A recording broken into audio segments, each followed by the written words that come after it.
ariko reka nkubwire umurinzi yarangaye gato ibyo abandi bazapfuye bazabimwegekaho.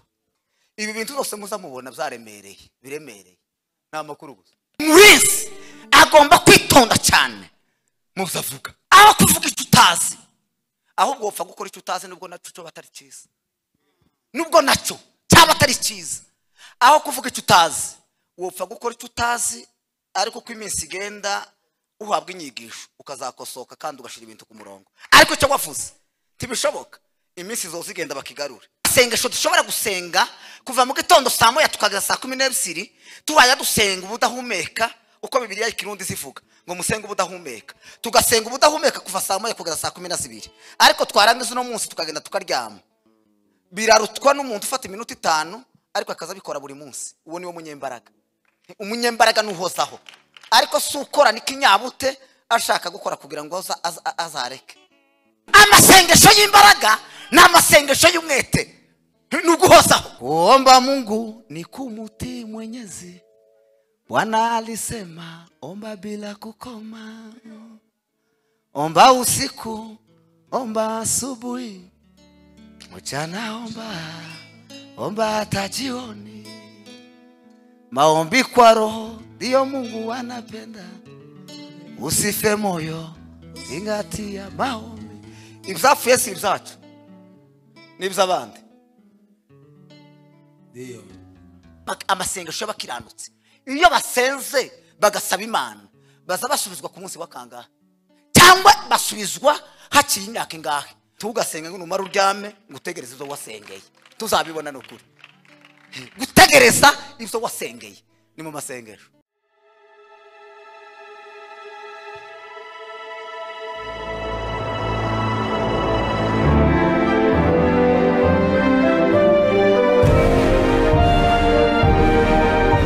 Umukora hamagara uwumva ijwi rye wese niyitabe.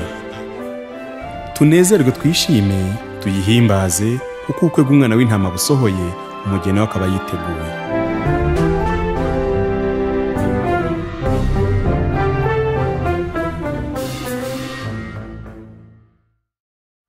Kunzi mwiza nzi kunyumva akirishimwe ngushimiye. Mukunzi mwiza nzi kunyumva akirishimwe ngushimiye. Mukunzi mwiza nzi kunyumva akirishimwe ngushimiye. Hallelujah! Chakora mwamumbaye kure iyumba fimba nguhobe kaguhimisa itabarika. Ariko ntatuzagaruka aho uri niwe umvugira kubera urukundo ukunda mwami we, kugira ngo ntazarimbuka. Mukunzi mwiza zikunyumva,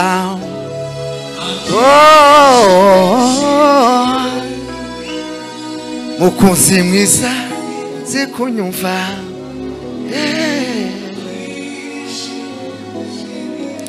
Tuzamura amaboko. Ijambo ni ryarindi bakomeje gusoma mu buhanuzi bwa Yesaya ibice 62 n'umurongo wa 6. Havuga ngo yewe Yerusalemu ushize abarinzi ku nkike zawe ntabwo bazaceceka. Ubundi niryo jambo ushaka kugira ngo tuganireho, kudaceceka. Ntabwo bazaceceka ku manywa na nijoro. Abibutse Uwiteka timukamuhwemere kandi timugatuze. Ntabwo dusubira mu mateka barayavuse y'impamvu bashizeho abarinzi ku nkike za Yerusalemu. Ariko turavuga icyo twebwe tugomba kurinda nonaha. Hallelujah!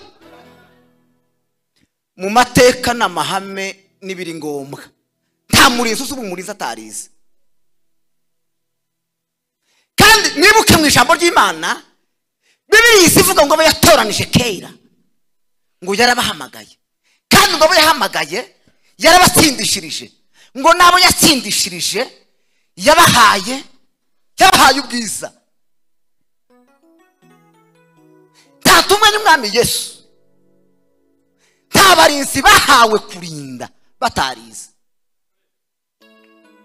muzingenzi tugomba kwitaho no kumenya no gukurikira no kwiga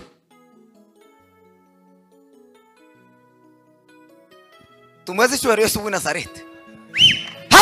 Hallelujah. Ijambo rya mbere ni ukuba abigishwa cyangwa se kwemera kwiga. Wamara kwiga ugahabwa umurimo icyo ugomba kurinda. Paulo yabwiye Timoteyo aramubwira ngo ndashimira umwami Yesu ngo wambashishije ngo agatekereza ko ndo kwizerwa kangabira umurimo. Yabivuze amaze kwiga. Yateye bugufariga amaze kwiga. Imana nayo imugirira icyizere. Abantu bicaye bakavuga ngo bakugirira icyizere kugira ngo ugire icyo bakorera. Tukagira ngo ni ikintu cyafuye kuza gusa. Baza bahera kuri gike cyangwa se kuri bukushoboye. Bakavuga ngo twicaye turagutekereza.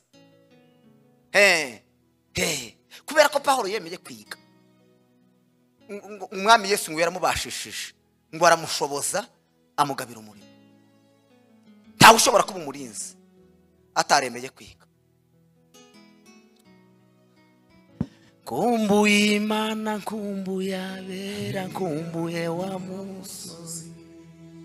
wa musozi mwiza aho ni wabera bantegerereje.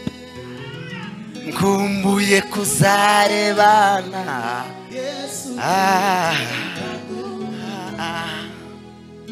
wa musozi mwiza aho ni wabera bantegerereje. Taso tumuzamura amaboko Yesu w'i Nazareti. Ahimazwe Yesu. Basa bemera bakiga, bamara kwiga bagahabwa umurimo. Kandi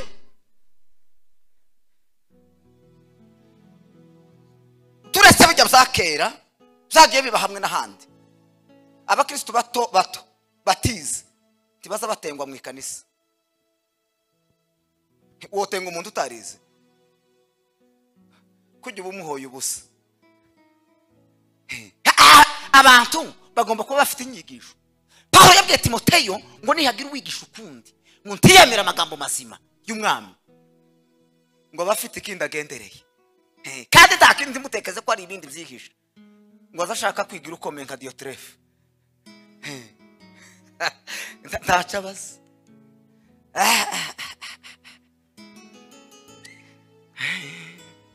Kumbuye kumva indirimbo sha yera, kumbuye kuba mu gitaramo, kumbuye kumva indirimbo ya Mose niyo mwana.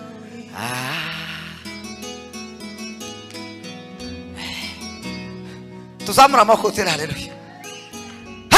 Haleluya. Ahimbazwe Yesu. Amen. Ahimbazwe Yesu. Amen. Umva rero abarinzi baza bakora muri byinshi abarinzi bakora kuvuga bifasha umwanya wa mbere. Kandi kutarupfa kuvuga. Umurinzi iyo yisewe, iyo yigishijwe akizegwa agahabwa umurimo, ntabwo azapfa kuvuga. Azavuga ibintu neje azasubiramwo, azavuga ibintu yiteguye kubisobanura. Apana kuvuga ngo yereko apfa kuvuga gusa. Niyo mpamvu Paulo yavuze ngo mugire bimwe muzibukira.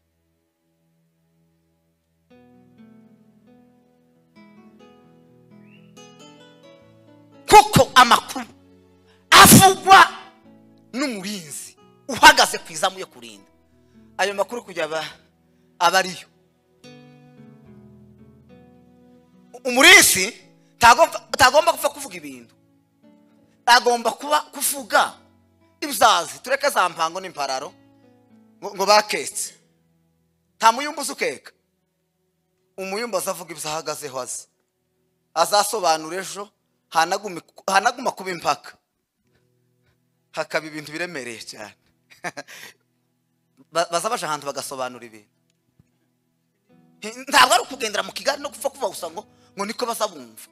Kajya amakuru nakaza numva kera basaza bavuga ngo ni amakuru yo muci, ni amakuru adafite uwo yavuze. Ayo makuru yavuze uwitwa Tobiya na Geshemu na Senebarati, ngo barahwihwisa bavuga ibintu batangira gukeka ngo umuhana wose urabivuga. Nehemiya ngo amenya ko ivyo bintu ngo nta muntu n'umwe wabivuze, ngo usibye bo bonyine gusa. Yamavanga ibisanyu ndabizi, ndi kuburinzi sinopfa kwarara inyuma yanyu.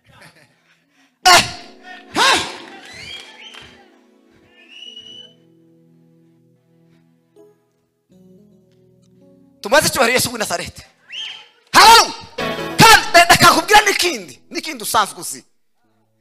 Umuntu ufite icyo afite azi neza, habe nubwo yovuga ko nta ubundi umuntu werekwa azayerekwa n'abatazaberekwa. Umuntu ufite ikintu yahishuriwe, habe nubwo yovuga uko kitariko, abatazaberekwa bazamenya ko abeshe cyangwa avuze ukuri.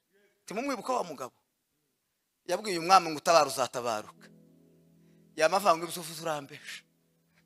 Ndiko ndakwitegereza nkabona hari ikintu wasize, ariko si birya ngo uzo gushaka kugira ngo ugire uko wemego.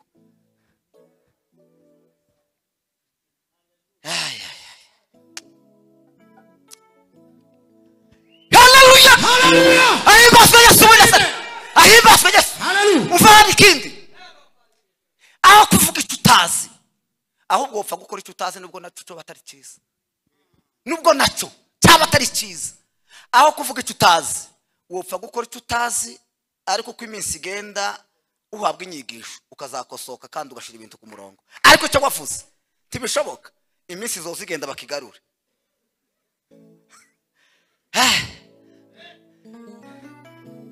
Kubitamwe umukunga nuko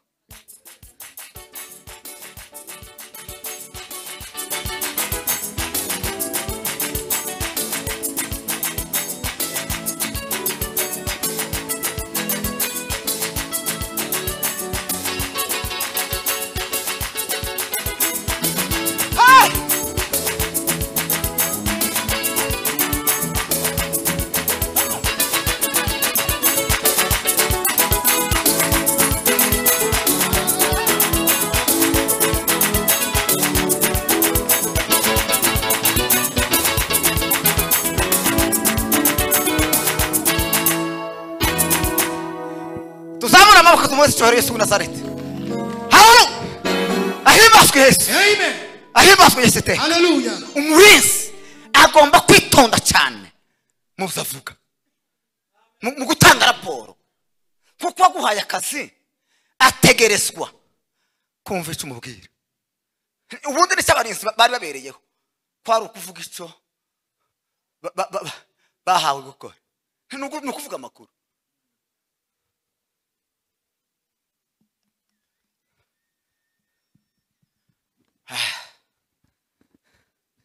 Tumuzamure cyubahiro Yesu w'i Nazareti. Haleluya, ni ukuvuga amakuru. Ibi bintu byose muzamubona byaremereye, biremereye, nta makuru gusa. Byakomejwe n'itangazamakuru. Umunsi bashatse gucogoza Dawudi, umuhungu we Abusalomu ngo yashizeho umugwi cyangwa se itsinda ngo ry'abantu bo kwamamaza, ngo bakuvuga gusa ku Heburoni himye undi mwami, amakuru y'impuha.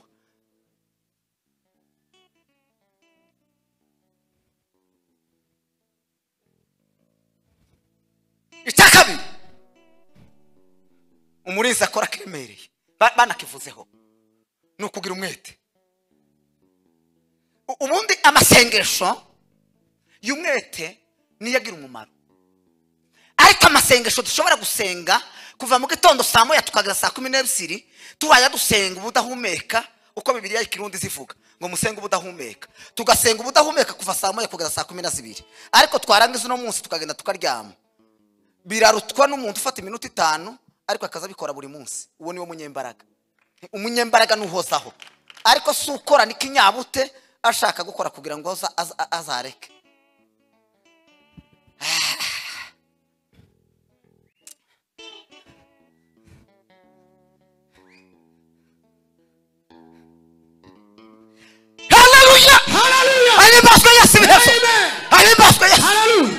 amasengesho y'imbaraga ni amasengesho y'umwete ni uguhozaho.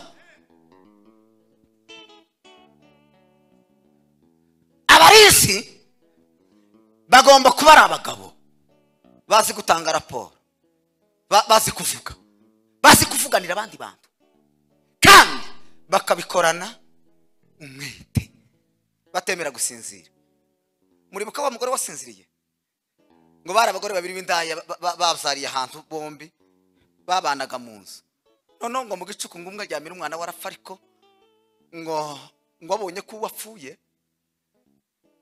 aramufata ngo amujana mu gituza cya mugenzi we, noneho ngo afata umuzima ngo aramwiyegereza, ngo ariko ngo wa mugore ngo wabaye ngo mu gicuku cya nyuma bwenda guca umuseke utambitse, ngo atekereza konsa umwana, ngo asanga umwana yapfuye, ntiyasubiraga gusinzira, ariko ngo bukeye mu gatondo ngo yitegereje umwana asanga asuwe, aravanga umwana asuwanje. Urubanza rwageze kure, murabizi ayo mateka, ariko reka nkubwire, umurinzi yarangaye gato, ibyo abandi bazapfuye bazabimwegekaho.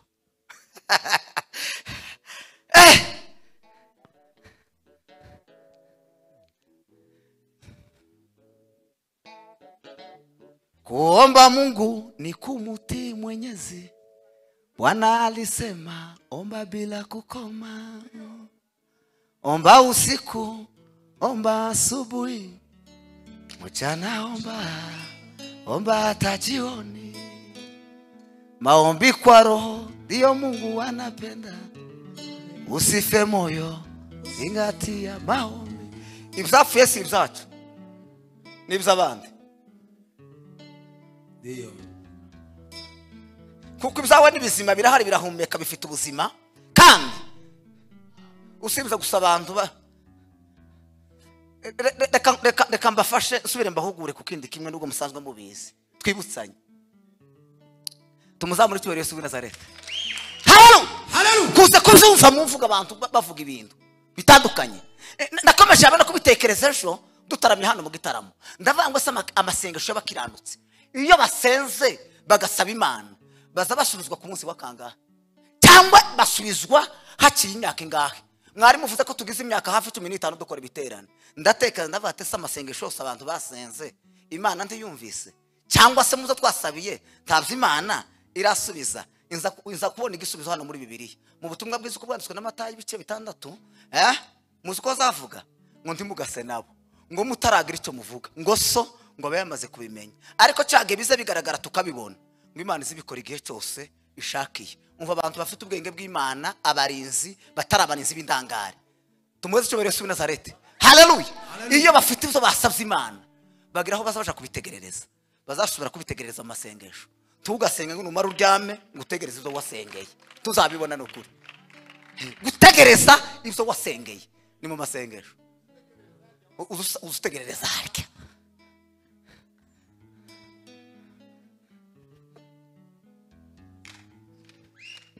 Haleluya. Ahimbazo Yesu. Yewe abagize itegeke banebwe, usibye ko Pawulo yarabivuze, yabwiye Timoteyo, yaramubwiye ngo ibihe by'imperuka ngo ni ibihe birusha, avuga ya makuru yose arusha, kandi gari intambara zimwe twosengera Imana ntiyemere ko zihagarara, biri mu byanditswe gusuzikanira ko biguma kubaho. Icyo muracemera? Hari intambara zino nyinshi zikomakomeye ku isi ziri hano mu gitabo. Habe na corona nabonye aho iri cyage cya corona, nayisanze muri Matayo hano mu buhanuzi bwa Matayo. Dutere haleluya. Ahimbazwe Yesu. Yego turi mu bihe birusha, ariko iyo abantu bahagarara imbere y'abandi bantu bakavuga ngo ubu nyine ngo ntabayumbe bakibaho, ntabapasiteri bakibaho, ngo Imana ntigikora nkakera, ngo ibintu ntibikigenda gute, ngo abantu ntibagisenga nkakera, kujya no kuvanga ibintu no kubivuga mu mwanya utariho. Icyo mbabwira nike, nimba hano dufite integenke muri Amerika bariko barasenga, kuko umuntu wokumva uvuze iryo jambo agize nk'ukwezi ayasenga yo kugaya cyane, kandi cyo yo kugaya nike nuko ubuvuzi tutazi.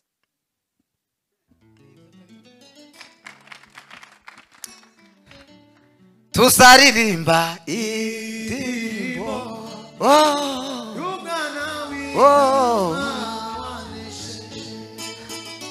tuzaririmba indirimbo y'umwana w'intama. dutera haleluya haleluya haleluya.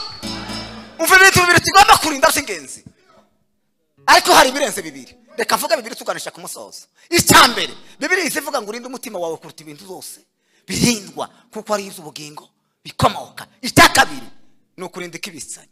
Pawulo yabwiye Timoteyo, aramubwira ngo ikibisanyo cyiza wabikijwe ngo ukirindishe umwuka wera w'Imana kubamwo.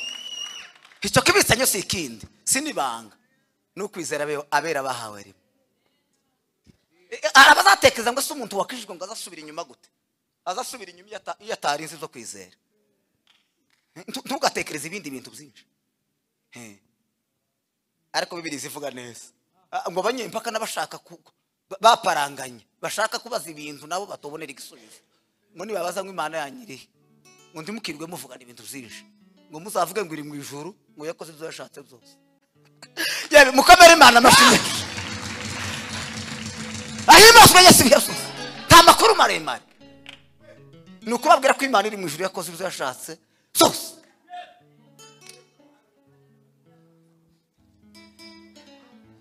Kandi timutekereze ko ari abantu bazabarinda bonyine gusa. Nasanze n'Imana izirinda. Ngo Imana izirinda abera, ngo ishingiye ku bintu bitatu gusa. Icyambere ngo izibarinda kugira ngo ntibasitare. Ariko Imana ni nziza. Murinzi we ngaho mbwira, mbese bugiye gucya, takimenyetso urabona we ko mwami yegereje. Murinzi muri wa murwa w'igikundiro cyinshi, niho umwami w'i Siyoni adutegerereje. Murinzi we ngaho mbwira, umusekuru atambitse ngiriya Yerusalemu irarabagirana. Ngiriya Yerusalemu irarabagirana. Yerusalemu we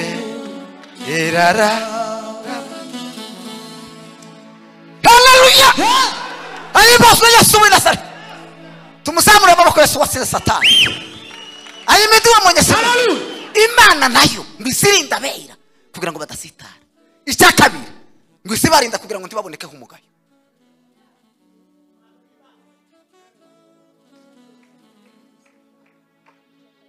Watu wengi watalia, Bwana nisamehe, wataambiwa umechelewa, muda umeisha, na kitabu cha uzima kitafunguliwa, wasome majina ya walioandikwa.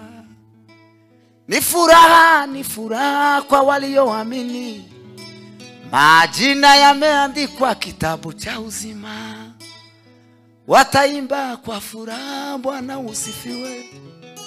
Mauti ya pili haina nguvu tena kwao.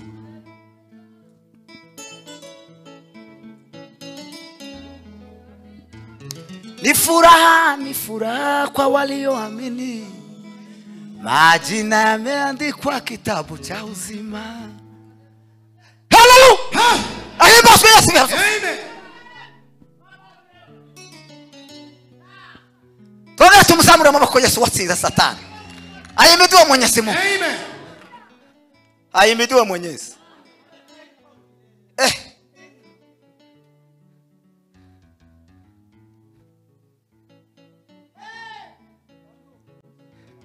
Imana izirinda abera, izirinda abarinzi. Imana izirinda abarinzi ngo badasitara, ngo batabaho umugayo. Icya gatatu ngo nizirinda ubugingo bwabo neza. Ndio Mike ngwino soreze kuri no ndirimbo twicara. Ngwino. Ameniona Yesu. Ameniona Yesu. Ameniona.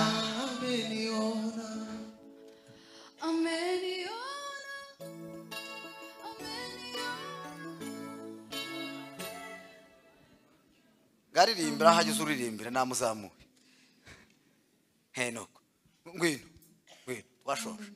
Twashoje. Askofu turamwakire bishop. Mani bagire neza cyane. Tunejejwe n'Imana.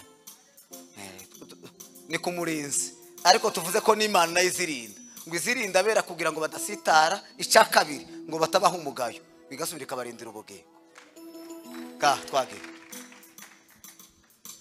Ameniona, ameniona, ameniona, ameniona, ametuona, ametuona,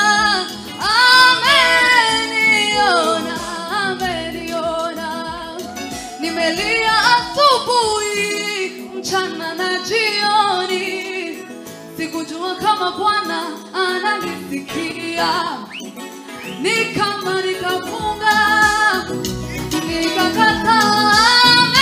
Ameniona, ameniona. Tunaimba sifa zake, tunasifu jina lake, twatukuza yatukuza nguvu zake. Ameniona, ameniona.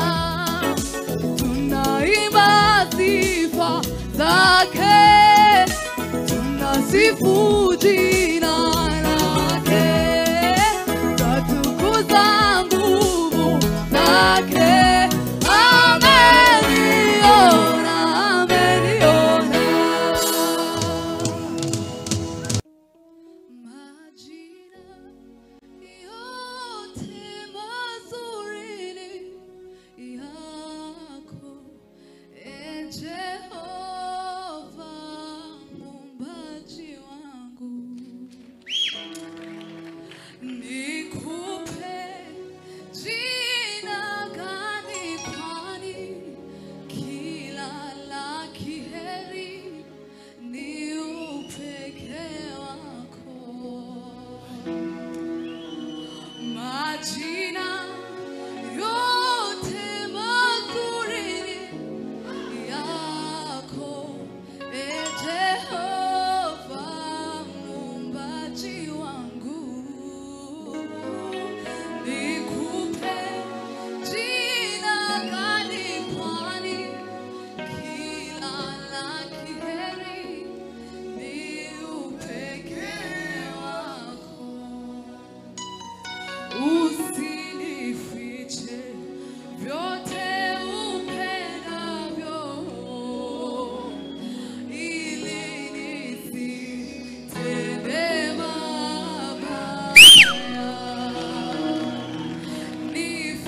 Nifahamishe njia zako, maisha yangu yakutukuze. Usinifiche vyote upendavyo, vyote, ili nisitende mabaya.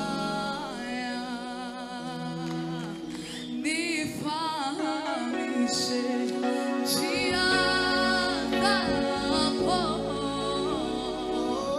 maisha yangu yakutukuze. Siwezi mimi, siwezi mimi, shida mambo ya shetani, ukinifunza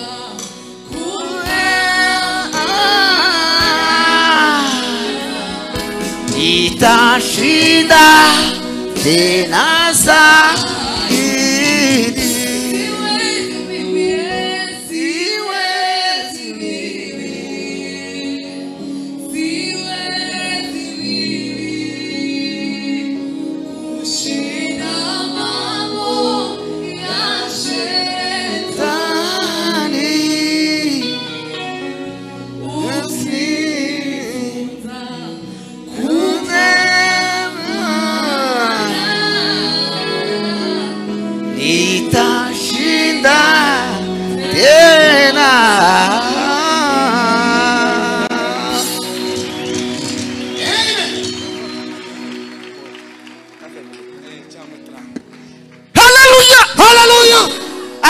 Yesu. Amen.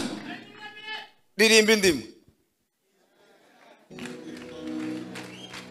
Hakika Mungu ni mwema, ametenda mambo makuu. Ni Mungu asiyeshindwa. Kwa hakika Mungu wangu ni mwema, nalikuwa kijana nami. Sasa ni mzee lakini sitamwona. Mwenye haki ameachwa, wala udhao